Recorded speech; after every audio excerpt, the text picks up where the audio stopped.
Hello, it's Julie. Today I want to talk about this book, The Housekeeper and the Professor by Yoko Ogawa.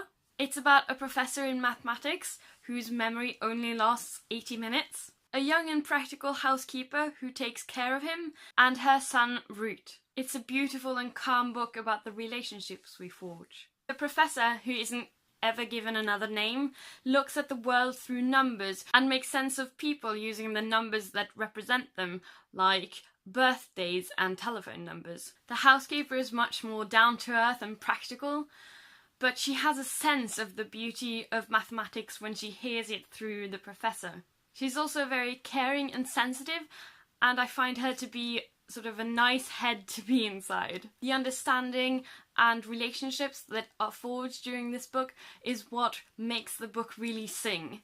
Mathematics and sort of the magic of numbers are seamlessly integrated into this book. The beauty and poetry of mathematics is explored in this book and sort of binds the characters together. I don't think you need to know much mathematics to enjoy this book, but the eternal nature and unchanging truth of mathematics are sort of a touchstone in this book.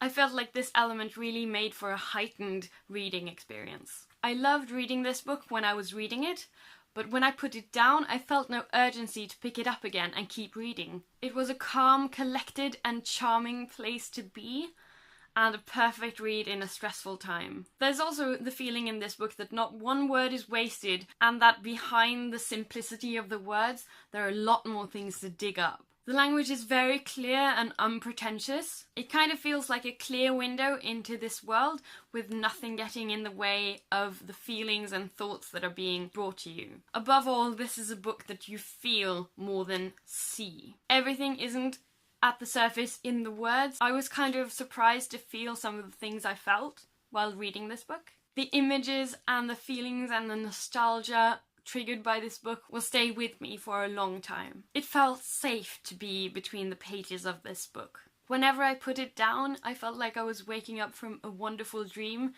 all of this making my day much better. In conclusion, I think I found my type of book. If you know of any other books that are similar to this, please tell me in the comments. And if you've read this, I'd love to know what you think.